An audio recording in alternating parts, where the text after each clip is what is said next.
the Woodland Bowl in Indianapolis, Indiana. $135,000 True Value Open.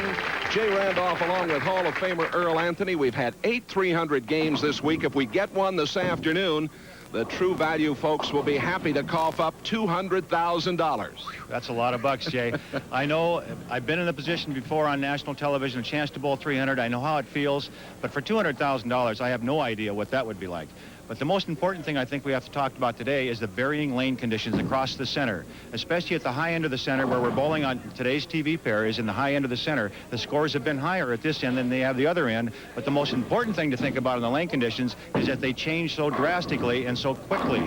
The oil carries down very quickly. It makes it very difficult for the players to carry the corner pins. We should see a lot of 10 pins and 4 pins today. And Earl, we've got a most interesting first match this afternoon.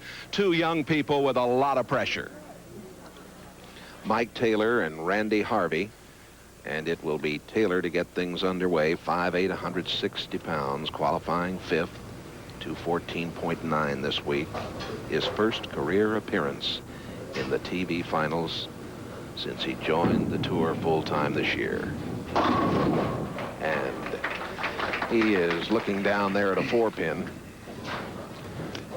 And this is just what we talked about earlier, Jay. The players are going to leave a lot of 10 pins and 4 pins. The key to bowling well on the lane condition today, as you watch Mr. Taylor's ball go just a little high on the head pin, the key is to get the ball well down the lane and still try to create a good roll on the back end.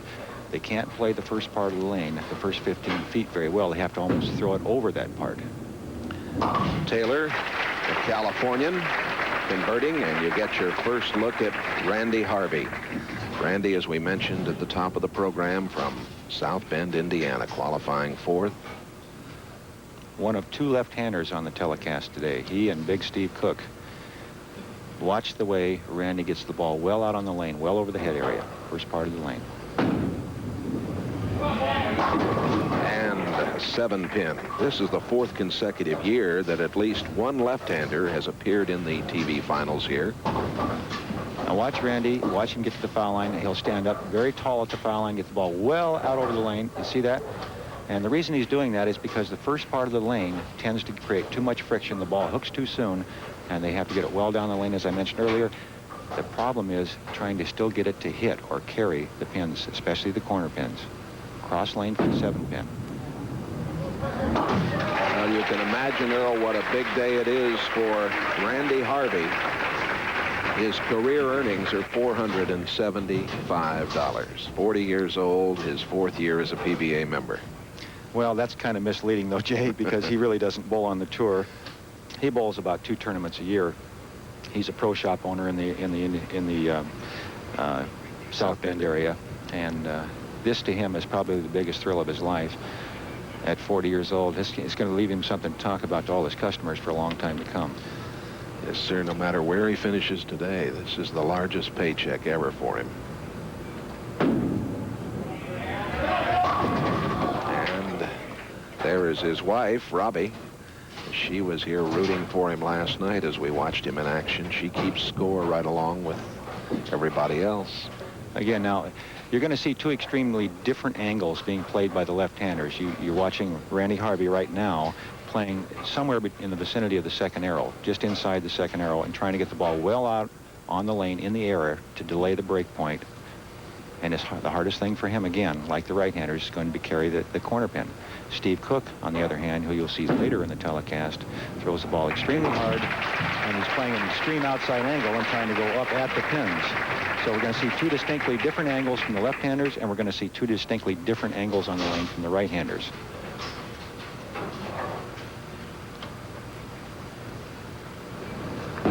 Mike Taylor, and another 7-pin standing.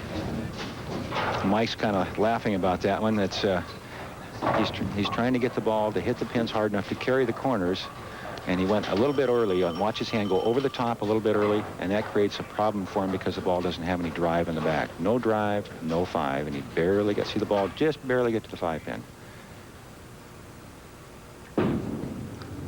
This young Californian is in excellent physical condition. They call him Tay-Tay, and he's just 22 from Carlsbad, California. Likes to body serve.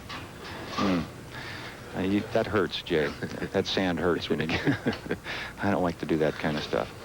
I bruise very easily. Mark Baker is his roommate on tour these days.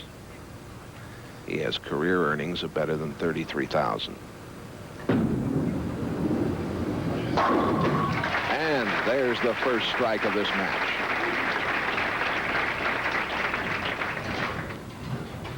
Both players are playing the lane condition extremely well. They're a little nervous, obviously. They're young players, and get the opportunity to bowl for a first-place check of $21,000 and make anybody nervous, especially on national television. The key here is they're trying to get the ball well out on the lane again and get it to still hit. Now look at those shoes. Yeah, he's got the toenails painted on the front of them, the shades of Guppy Troop. Huh? A strike for Harvey, and as I mentioned earlier, boy, is he a crowd favorite here. A lot of his friends are down from South Bend rooting for him. Again, see how far out on the lane he threw that ball, right around the 12-13 board, trying to get it to arc back. Good roll on that one. Really good, strong roll. That's why he carried the 7-pin this time. He's won some match play tournaments in his home area, and he credits, of course, that competition with helping him. You also indicated that he does run a pro shop and does a lot of instructional work.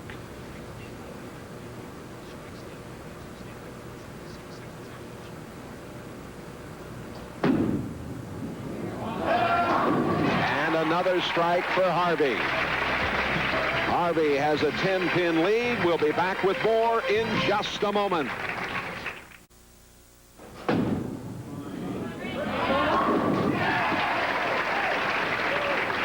Back here at the Woodland Bowl, Taylor and Harvey have both come through with 3 in a row. This is the last shot from Harvey, and again, it was just as good as you can roll it. The match is dead even. Both players going spare, 3 in a row. And now Harvey in the 6th frame. Chance to take the lead.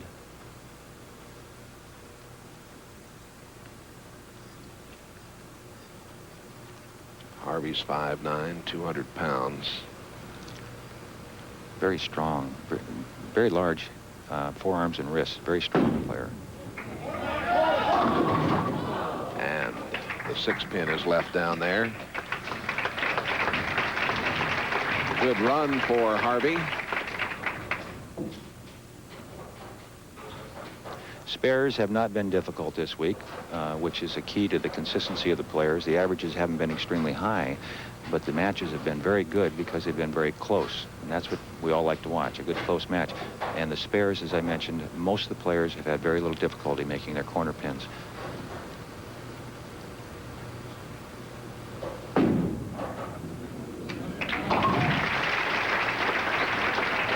Harvey entered this tournament, as you mentioned, Earl, because it's close to home for him. He also completes in the Toledo Trust PBA National Championship.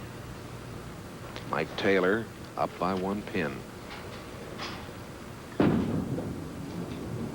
Oh, and trouble for Taylor. The 4-6-7. Taylor got off to a tremendous start this week in the qualifying, where he started with 8-10 for his first 3 games, including a 300 game. Now that one, as you could see from that angle, which is a great angle for you to watch the ball release off the hand, he was a little short with it. In other words, it got on the lane too soon, and that's why it hooked a little more. The key to Mike Taylor, and I talked to him before he started, said he had to get the ball well out of the lane, and he could not go away from the pocket. He couldn't arc the ball. He had to keep it on a straight line through the first 15 feet of the lane in order to get the ball into the pocket. Mike's dad is a PBA member, and remember, he finished second to Mark Roth back in '78. There's the scoreboard.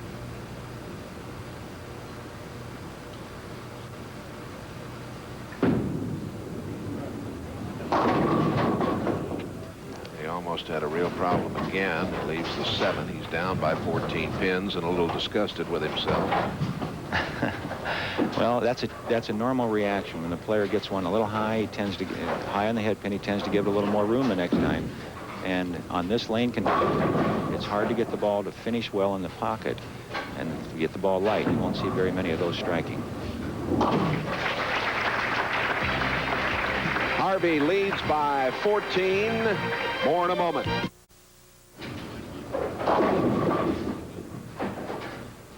Here we go, Randy. Now watch this shot. He gets it a little bit too wide. You can see the look in his eye. He didn't like it. Watch the ball react. Doesn't quite get back to head pin. He's left himself a very difficult spare.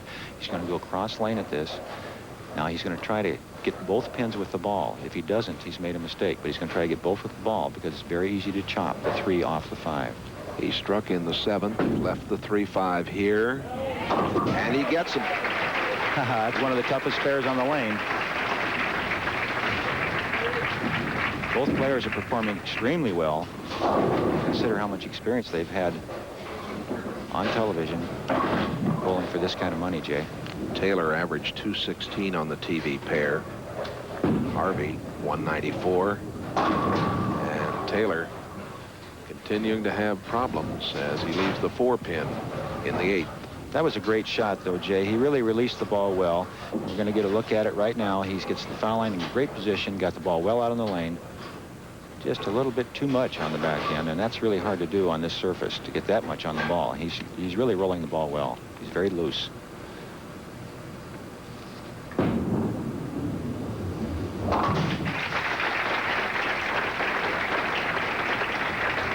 This week, Mike shot an 8-10 series in his first 3 games of qualifying.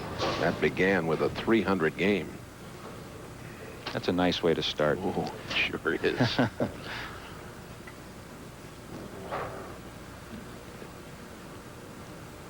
15-pin lead for Harvey. Taylor looking to be exempt in 88 if he could get going here today. And boy, there's the 10. And that was a key shot for the young man there, because what he really needed to do at that point was strike to put any pressure at all on Harvey going into the 10th frame. He rolled it well. He liked the ball when it left his hand, just a little bit behind the head pin, and you see the deflection of the ball. And he leaves the weak 10, what the players call the weak 10, when the pin lays in the channel. He's wearing pink shoes today, very colorful. 16-pin lead for Harvey. Harvey right now is going at a 218 pace. If he were to just mark in the 9th and 10th with decent count, he would be the winner. Taylor going at a 202 pace. In order to put any pressure at all on Harvey, would have to strike out in the 10th. But Harvey has the match in hand. It's up to him. Harvey began bowling in the junior leagues when he was 12 years old. The 7-pin is standing for him. It's not over yet. Oh, it's sure not over yet. This was an excellent shot. Considering the conditions right now that he's under as far as mental stress and everything that's involved there, this was a great shot. You see the ball deflect. Pin goes up and around the neck of the 7-pin. It was a really, really well-played shot. The hard thing for him right now is to make his spares. Even though I said earlier spares have been not difficult this week, at this point in the match, anything is difficult. Great shot. And the Harveys have 3 children, Kim, Bobby, and Mike. And Harvey, incidentally, is dedicating his appearance today to his good friend, Ron Van Evermate, fella he spent a lot of time with and bowled a great deal with, who passed away a short time ago.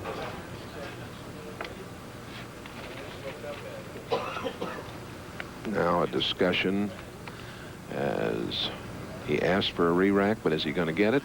It's denied. He asked too late.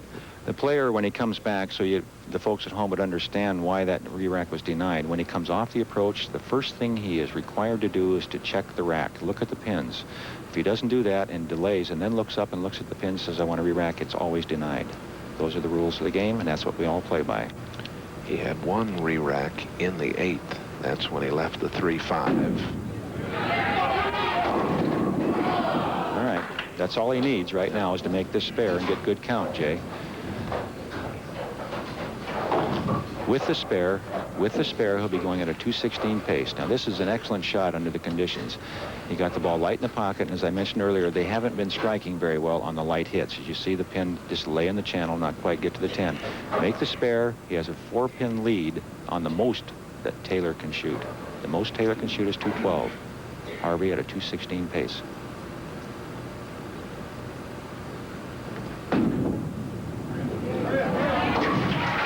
got there. They've got there, and now, with any kind of a count of 7 pins or better, he's a winner. You need 7 pins on this ball to be a winner. It'll be lucky 7 for this young man, and a big day in his bowling career.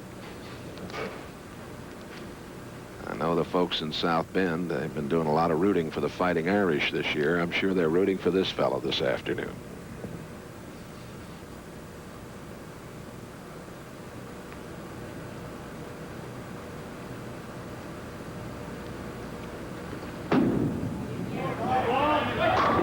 All right, there's the winner of our first match. Randy Harvey will advance. And a giant step for him in the victory over Mike Taylor. Taylor coming back with a strike right there. So Randy Harvey has won the first match here in Indianapolis.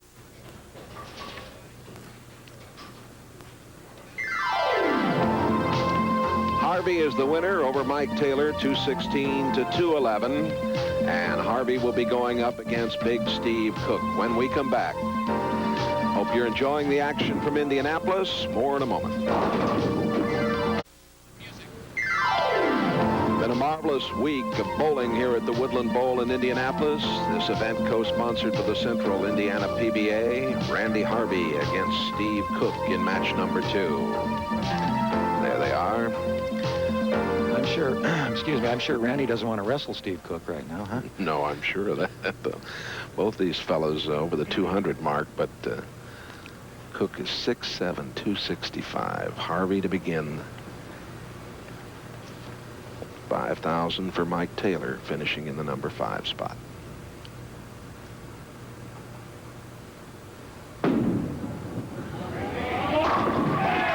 Well, this young man seems up to the task today, Earl. He's really very cool under fire. He sure is. I'm very impressed with him. And Steve Cook has his hands full. Steve struggled a little bit in practice before the telecast. Each of the bowlers is allowed to practice for about 30 minutes on the pair before they start. And he didn't seem to be real happy with the ball reaction. He's getting these change balls 3 times already. Let's see how he lines up and how he plays the lanes.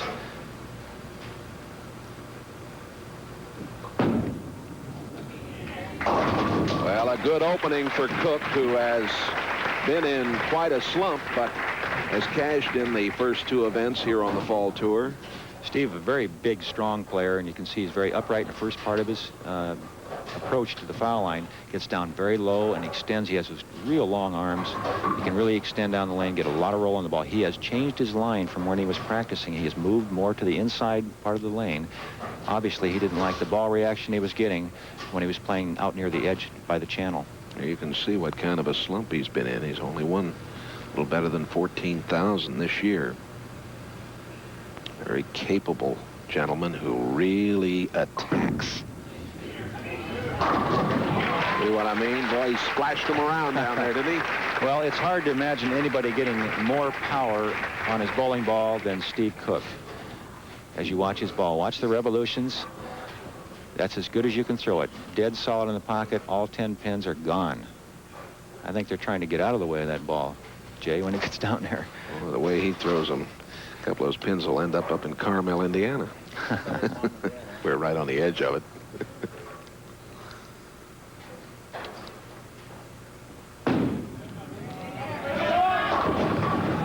Harvey leaves the 7.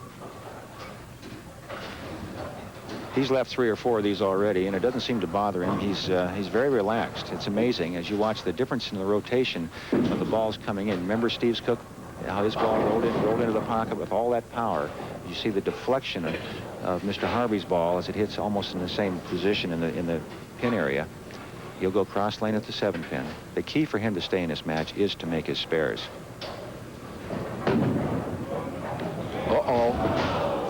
And Harvey has his first real problem of the day. The jitters have seemed to stay away until this shot. Right on the edge, just falls off. Bad break for Harvey, great break for Steve Cook, who needs to get out early and get this guy down. And that's what you do with a new young player that's inexperienced. Not necessarily young. 40 is young to me, though, Jay. Me too. There's only been one winner from the 4th or 5th seed positions in this tournament. Steve Fair won from the 4th seed spot in '82.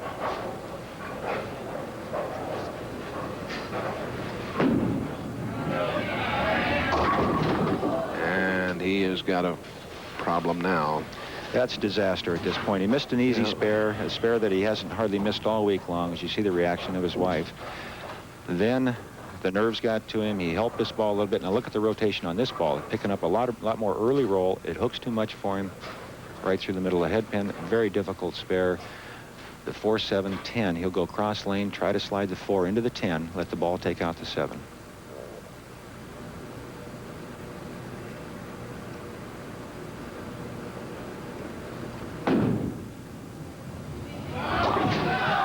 Good effort there. Good effort, extremely good effort. Harvey open in the 2nd and 3rd frames. The top 24 finishers this week. We'll take a look at a few of them for you, as we like to bring you up to date. Norm Duke had 2 300 games this week. Yeah, and Steve Martin just going to turn 29 tomorrow. Kordick had that big 300 game earlier this year. Picked up 100,000 from True Value.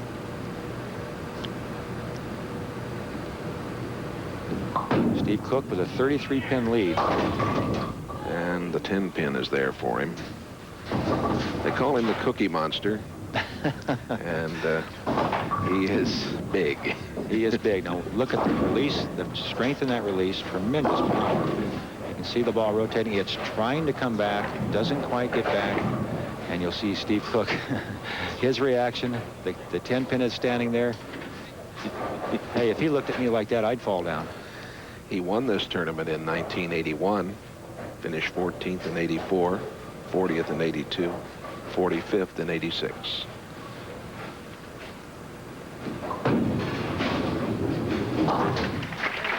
Spare for Cook.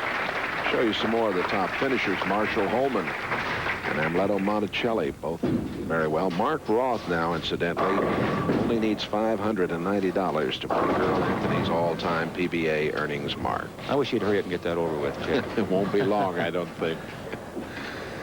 Mats Carlson, the young man from Gothenburg, Sweden.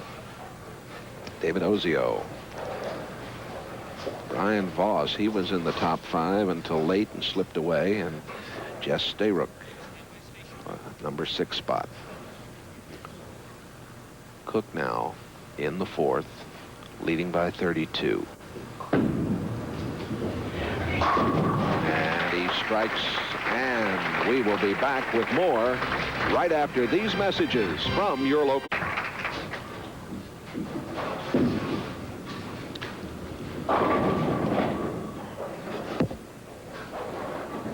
Steve Cook in the lead here in this 2nd match, up by 22 pins. Only the 5th frame, though, and Harvey's on a double, so anything can happen yet. Cook knows he's in trouble with the way that Harvey has reacted to being down by as much as he did and came right back with a double. He has to make good shots. Oh, what a bad break. That ball, he rolled extremely well. He really liked the way it came off his hand. He liked the ball reaction, and that's really a bad break. Watch Steve Cook's reaction. Now, look how crisp he gets his hand on that ball. Good, great form down the line really well. Watch the ball. It actually is hitting too hard. It's driving through the pins too hard. No deflection at all. They go right over top of the 10-pin.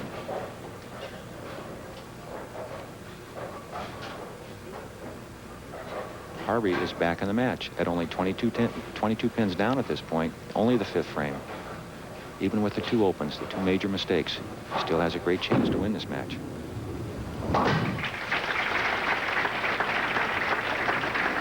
22-pin lead for Steve Cook. First championship appearance of the year. In '86, he made the televised finals in the U.S. Open. Won his 9th career title.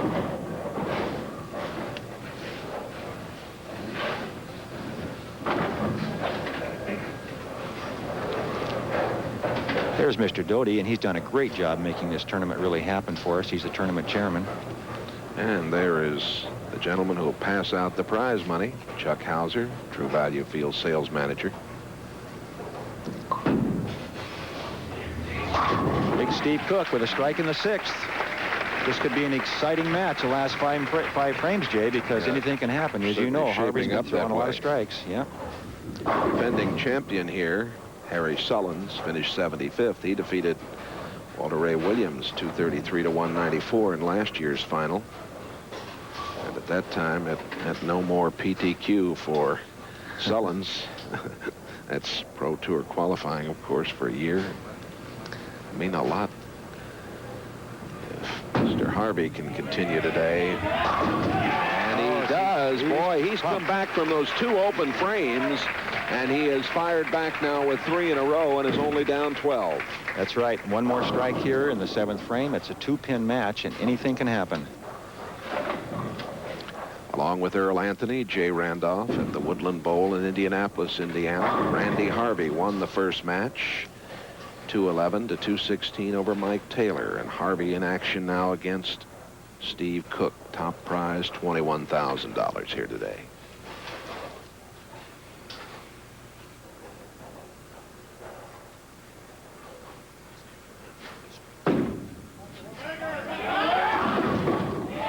It won't go down. That would have been 4 in a row. He leaves the 6-pin, and he looked down there rather disarmingly at it. My, he really was happy with the shot. It's going in at the right angle to strike, a little bit high in the head pin. As you can see the pin, that's the 3-pin. It's going to the wall, comes back, doesn't quite knock the 6 down. Look at the look in his eyes. Please go, please fall down. But no such luck today. But it's only a 13-pin match at this point. With the spare, Steve Cook will have a 13-pin lead going into the 7th frame.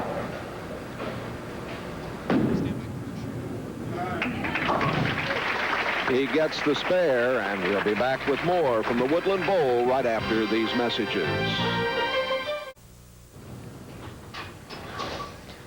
Look at this now. Watch the reaction. Remember the power I told you Steve Cook gets on his bowling ball, Jay, and how hard it was to make the ball hit? Watch this. That's something you better keep on your VCRs, folks. You won't see that very often. Now watch the reaction of Steve Cook. Oh my, he says. He can't believe he left the 5-pin in the pocket. And Cook bowling in the 8th, leading by 13.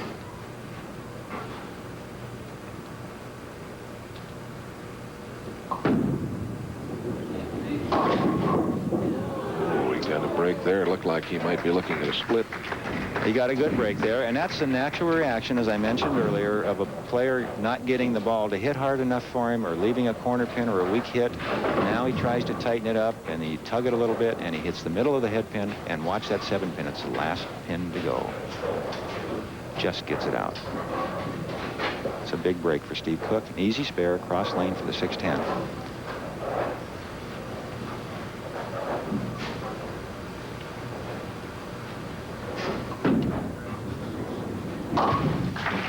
Steve's wife, Candy, expecting their 3rd child next week. Candy is Mike Alby's sister-in-law. Wish them the best of luck, of course. Candy and Steve Cook. Now here is Randy Harvey. He's asked for a re-rack here in the 8th. Is ready to go.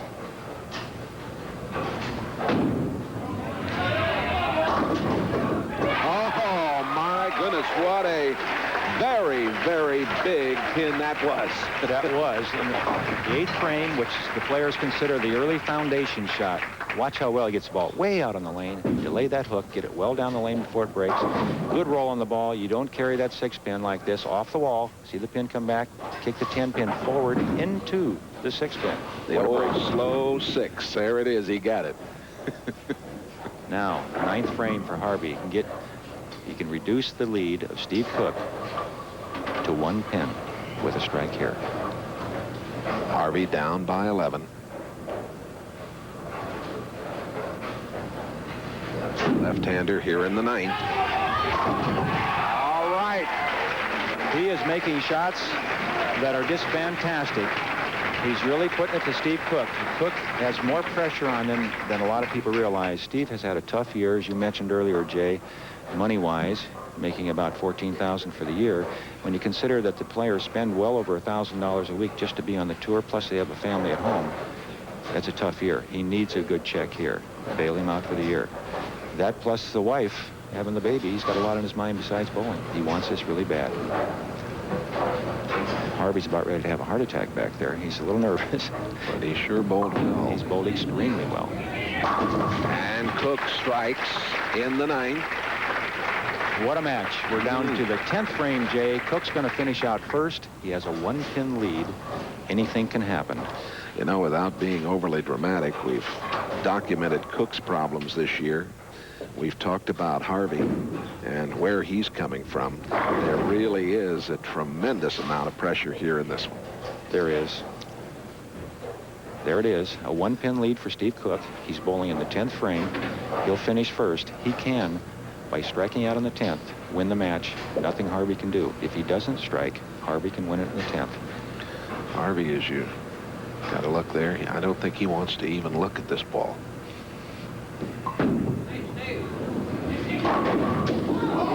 Another bad break for Steve, but the pin's rolling around. Almost. Not quite. Had what they call the messenger going across there. Rolled over and hit the 10. Watch the ball. Watch the 5-pin go in front of the 10. And the pin rolling around on the pin deck. Well, watch the reaction of Harvey. He's trying not to look. He doesn't want to look. Oh, there it is. That tells the story right there. Very important that Steve make this spare and then strike back to maintain his 1-pin lead. All right, a strike here for Steve Cook would finish the match at 2:07. Harvey going at a 2:06 pace. If Steve Cook strikes here, Harvey needs the first strike. If Steve gets 9 or less, we could have a tie. Steve could lose. A lot of things can happen, but there's a very real possibility of a tie, which would then mean a 9th and 10th frame roll-off for the match. Here's the prize money for the top 5. And, of course, $200,000 from True Value for a perfect game. All right, very important shot for Steve Cook. He must strike to make Harvey strike on his first ball.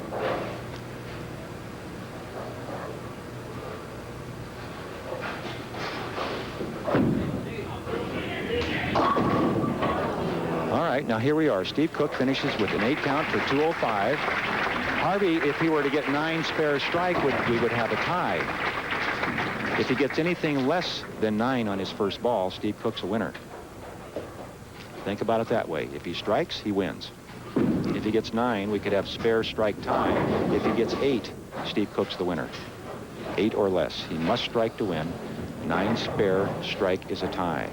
The most important ball that this gentleman from South Bend, Indiana, has ever thrown, coming up right now. Right now.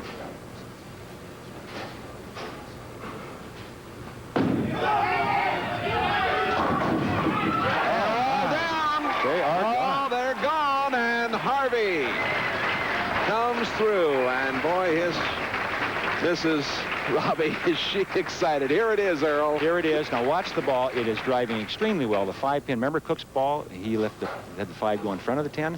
His ball, actually, Harvey's ball hit even a little harder than Steve's. He got the 5 into the 10, ripped the rack. What a big upset this is. This is one of the biggest upsets in PBA history on television. Robbie holding back the tears there for her hubby. That one was a little easier. He's the winner, Jay. Well, he has done it. Randy Harvey on a roll here at Indianapolis, and the home folks are really happy. He'll go against Gary Dickinson when we come back with more right after these messages. Our third match of the afternoon. The surprise man in this tournament, Randy Harvey against Gary Dickinson, the veteran. And they're getting set to roll here in the third match of the day. And this certainly is inexperience against experience, no question about that. They don't get any easier. Steve Cook was very tough. He's a very experienced player, and Harvey got through that one with some clutch shots in the 9th and 10th frame. Gary Dickinson is the epitome of what we call a stroker. He's very seldom out of play, keeps the ball in the pocket area, makes his spares extremely well. This is an NBC News special report.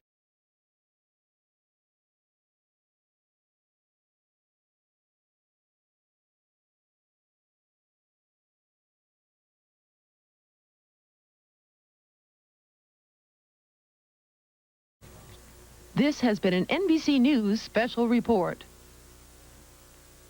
Dickinson is open. And an opportunity for Harvey. And he has made the opportunities happen today. Every time he had been given up for lost, he's been able to battle back, and now he has an opportunity to take a giant step toward victory here. Yes. It was the 8th frame, you left it to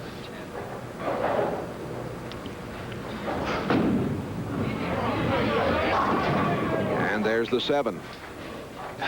Boy, that breathes a little life back into Gary Dickinson, who the most Gary can shoot at this point. He's completed 8 frames. He can shoot 207. And you see Harvey's ball going into the pocket area, little deflection. It was a great shot under the circumstances. You watch Gary, he's checking the scoreboard. Harvey going at a 208 pace right now. Dickinson, the most he can shoot is 207. For the spare in the 8th, cross lane at the 7 pin. Look out. All right, great cover.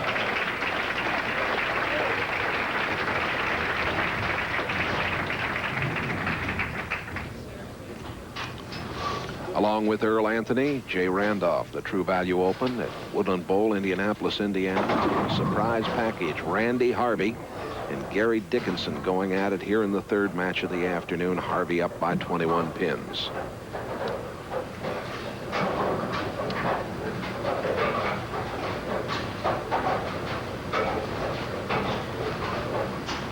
Pin count again, very important at this point.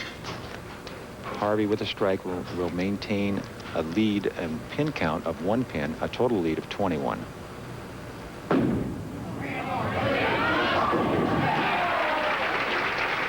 He continues to battle the odds big here this afternoon. Well, you can say that again, Jay, and I'm really impressed with the way he's performed. You have to realize this guy only bowls 2 tournaments a year, and it's only been doing that for the last 4 years as a professional. And here he is with an opportunity to go by Gary Dickinson, one of the toughest in the game. But it's not over yet. Dickinson will finish first. He has to have them all. He likes that. And he is still very much in it. That's the experience of a really tough tour veteran. He knows he has to have them all. He made the extremely good shot. His fundamentals are fantastic. He got through the ball well, got a great roll on the back end, carried out the 10 that time. But that just puts him in position. As you can see, he's down by 21 points. If he goes out in the 10th with 3 strikes, he'll have 207. That will put the pressure back on Randy Harvey to perform again in the 10th frame. And if he can do it twice in a row like he did against Steve Cook, boy, that's going to be something to see, Jay. All right, first of all, Gary Dickinson. He has to have all strikes in the 10th frame.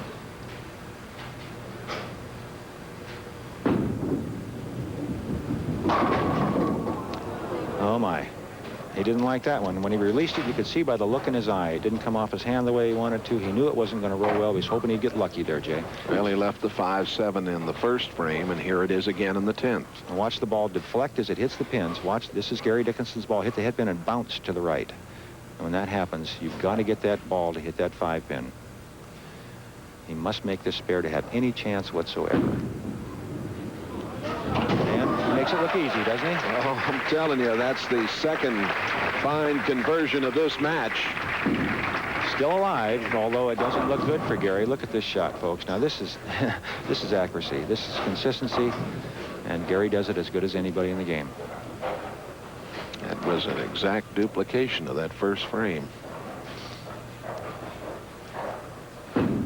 What it comes down to now, regardless of what Gary does here, and he strikes, Harvey just has to stay behind the foul line more than anything else. If he can keep the ball in the lane, he's a winner. He doesn't want to foul. He doesn't want to throw it in the channel. And a professional bowler, that happens about once every blue moon. They have blue moons anymore? Sure do. Oh, okay. All right. Harvey to be a winner. Keep it on the lane. Don't foul. That's about it.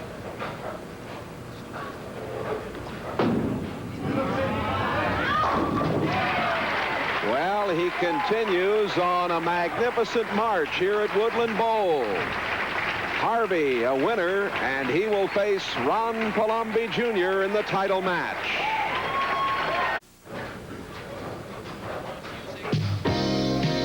Randy Harvey with a score of 227, defeating Gary Dickinson, who had 187, and Harvey now going into the title match against Ron Palombi Jr. Next week, let's remind you, we'll be at Glendale Heights, Illinois, the Northern Bowl, one of the classic events on the fall tour, the $200,000 Brunswick Memorial World Open, a bowling event with great international flavor. Hope you'll join us next Saturday afternoon here on NBC. Randy Harvey, he's the challenger. What a story here this afternoon. And Ron Palombi Jr., who finished in the #1 spot after last night's position round, and they are set to go. First prize, $21,000. The loser in this match gets $12,000.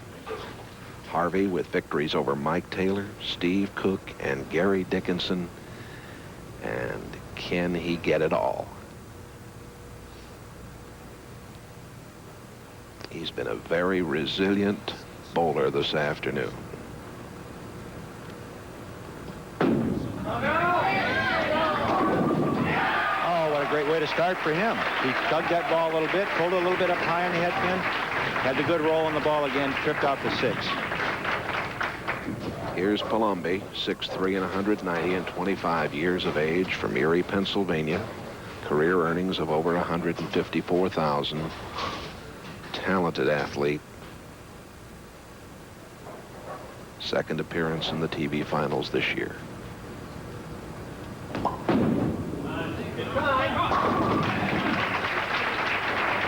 Both men open with strikes. As always, NBC's uninterrupted coverage of this final match. 4th year on tour for Palombi. The extreme differences in the styles. Gary Dickinson in the last match laid the ball down on the lane, tried to get it into a roll and keep it on a line with good extension of his release point. Ron Palombi stands up at the foul line, plays a much more inside line, more to the center of the lane, and throws the ball well out on the lane with tremendous wrist action in the release. You can see that one hooked back, but there is the 7-10 split. And we talked about how hard it was to get the ball to finish in the back end, and this is the reason Ron Palombi led the tournament, is because he could make it finish when other players couldn't. The bad luck of this shot, you see the ball hit the 5, drive it in front of the 7, and leave the 7-10. Ron took over first place after the 3rd round and was on top all the way from there. Well, let's see if Harvey can continue to take advantage of the mistakes of his opponents, which he has done so far in the first 3 matches, Jay. He's not only had the ability to do that, but he's been able to rebound from his own mistakes. Even more important, you're right. His concentration has been great. He's made shots under pressure that I just can't imagine that anyone with his lack of experience and this level of play could do. And he has really taught me a lot today. He's been great. Something bothered him. Just a loud noise down to the right. Should mention the top seeds in '87 have won 16 of the 31 events. This event will have the 26th champion in 32 tournaments on the year. Can it be this gentleman from South Bend, Indiana? Well, he's looking at a toughie. It's amazing, isn't it, how this game goes up and down? The players both threw extremely good balls in the first 2 frames. Palombi got the bad break on the 7-10 in the pocket. As you see Harvey go to the foul line, he threw the ball away 1 or 2. You could tell by the look in his eye he liked it. The ball actually hits too hard and leaves the 6-8, another pocket split. Both players getting a bad break. The difference is this one's makeable. He's going to try to slide the 6-pin into the 8. The ball will take out the 6.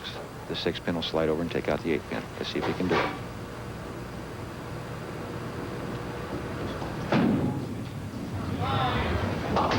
Not enough hook, Dave. Sports World coming up next, except on the West Coast, and the encore performance today of Sports Fantasy. Mr. and Mrs. George Harvey, Randy's parents, on hand today. His young son Mike is somewhere in the audience too. lurking around out there.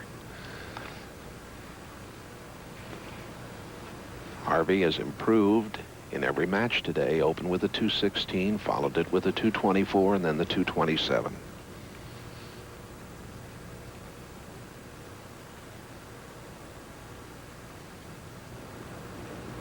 Well,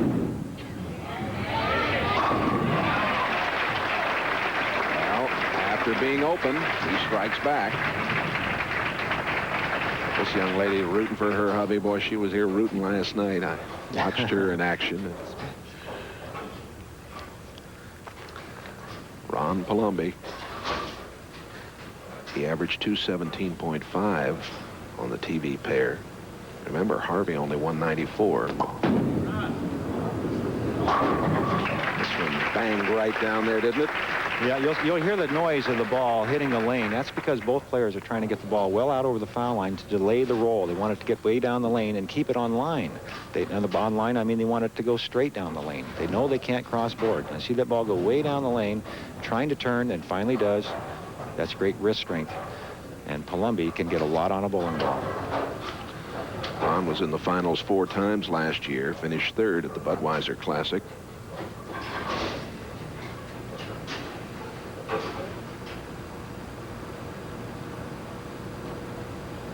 Wants very much to win his 2nd title here today and get back to the Firestone. All right, he was light last time in this. Great No shot. problem there. Great Boy. shot. 2 in a row for Palombi. Well, he's got the early lead. Harvey has a chance to strike in the 4th and tie it up again. This could be a great match, and each match that Harvey's been in has been a great match, down to the final few frames.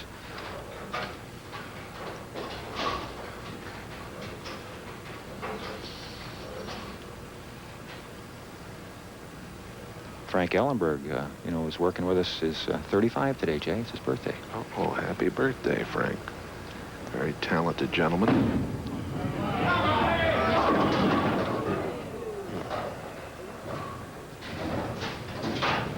All right, remember the last time on this lane he left the 6/8, the split. Basically the same shot, doesn't get the bad break. It's a little higher in the head pin, and that's why he didn't leave the 6/8. He got the break, left an easy spare, the 610. He knows it's going to be high. Look at the look on his face. He's happy with that, with that, Jay. Here's a fellow picking up tons of experience today. Yeah, he probably won't bowl again until next year, though. He's got a very successful business in the South Bend area. He's happy with that. Jim Doty, the tournament chairman, he has to enjoy what's happened here all week and this afternoon. This is just about the first time in the last 11 months he's had a chance to sit down and really relax as far as the tournament's concerned. You work hard all year, Jay. You know, you put in all those months of hard work, and then finally it's down to where it's not even in your hands anymore. All you just hope that everybody has a good time on the telecast. Well, and you know about that. You have a tournament out there in Dublin. We sure do, and we're working very hard for it right now. We'll be again in June. We're looking forward to that. All right, here we are. Harvey in the 5th frame, down by 10 pins on a spare. Harvey, incidentally, will bowl next week at Glendale Heights, Illinois. And he is fine finish here.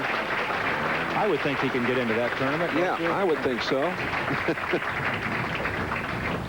Mr. Hauser from True Value Hardware, who will handle the presentation today.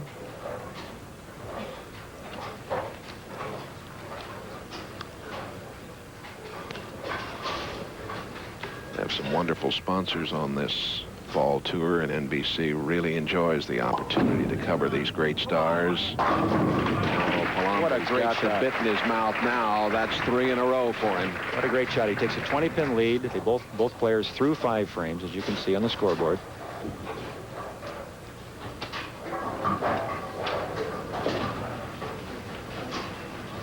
Remember, Harvey's been in this position before, where he's been down, he's come back dramatically. Palombi knows that. He's, I'm sure, been amazed at the way Harvey has advanced. If you had to pick someone he thought he was going to be bowling for the championship, I imagine he would have thought either Gary Dickinson or Steve Cook based on their experience. I'm sure he's as surprised as anyone else that Harvey has done as well as he's done. Something to the right. Oh, we had somebody walking down by the lanes there, bothering him a little bit. Did the right thing. Set the ball down. take a deep breath, relax, get everything together again.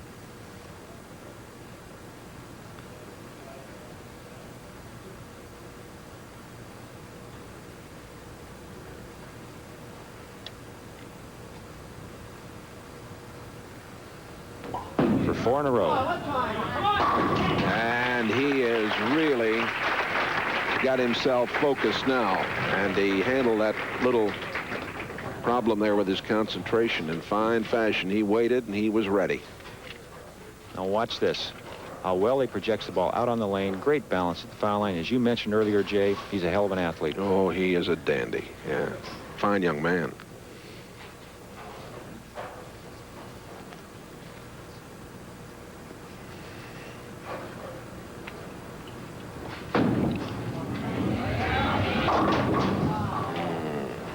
I wonder if he's tiring a little, Jay. He might be. There's a lot of pressure out there, and you don't tire physically so much as the mental pressure just just drags it out of you, and you get to the point where you just can't quite perform the way you did earlier. He's going to have to get it back together here because he's in a lot of trouble right now. Tough spare, the 2-7. He's going to go cross lane. He's actually going to use a little bit of the left side of the lane, which is going to make it a little more difficult to pick up. Let's see how he handles it.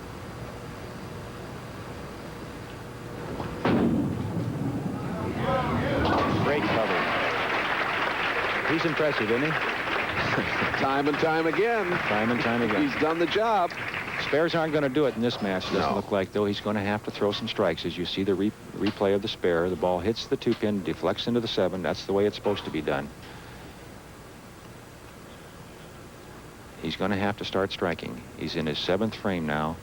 He's down by about 30 pins at this point, and it's getting late.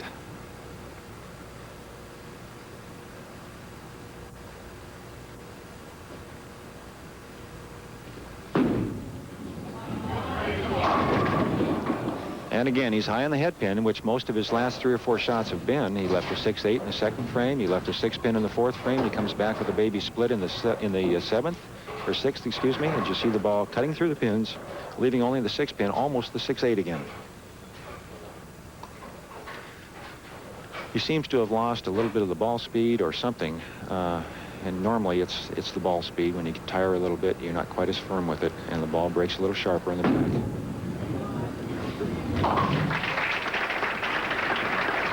Well, he's had a wonderful run here this afternoon. And it's not over yet. Palombi has a lot of frames to bowl. He has to pay attention. But as you say, Jay, Randy Harvey's got a great deal to be proud of. And when he goes back to that pro shop, he can hold his head very high. He performed extremely well, no matter where he finishes. Palombi on 4 in a row, going for number 5. Oh, boy. Last fall, he made the top 24 4 of 5 times on the fall tour with 1 show. Finished 3rd at the Budweiser Classic. Harvey was going very, very well, but I think you might have hit it right on the head, Earl. He might be tiring a little bit. It's hot under these lights, and he's had to come all the way. He has. This is his 4th match this afternoon. He's been under those lights for the better part of an hour and a half. And he's checking the score up there, and he's thinking, I'm running out of frames. I need some help from Palombi. He has to make a mistake to keep me in this match, and he does not making mistakes. Well, he leaves the 10-pin there on a ball that looked very, very good. That was a great run. The middle of the match. He goes 5 consecutive strikes. Watch this ball break very sharply on the back. And right around the neck of the 10. He threw it extremely well. Just a bad break. Ron averaged 217.5 on the TV pair, 18 cashes in 27 events this year.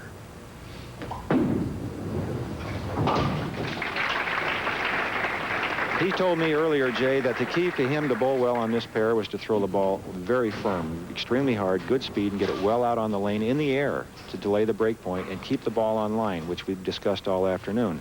You see Randy Harvey, he's been doing the same thing on the left side of the lane that Ron Palombi's trying to do on the right side. And he's been very successful up to this point. In the 8th frame, on a spare. Well, he made the adjustment. He's throwing the ball extremely well. I think he was just a little soft with the shot, didn't quite have that firm ball speed. It may be too little too late, Jay. He's 40 pins behind with two frames to play. In the 9th frame now, on a strike. Harvey doesn't have really much else he can do. He can strike out for 217. He has to have strikes the rest of the way to have any chance at all to win the championship.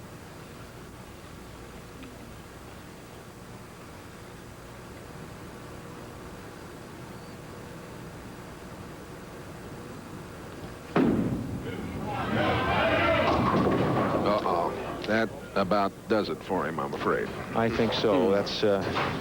That's disaster, and he knows it. But he should hold his head high, and I'm sure he will.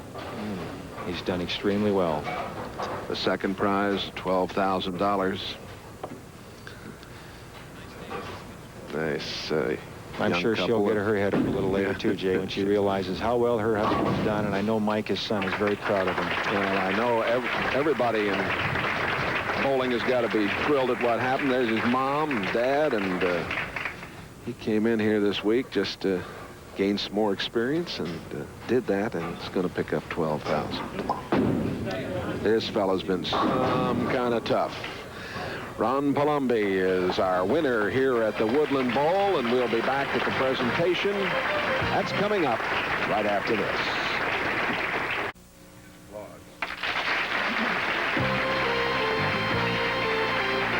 At the Woodland Bowl, a big victory for Ron Palombi Jr.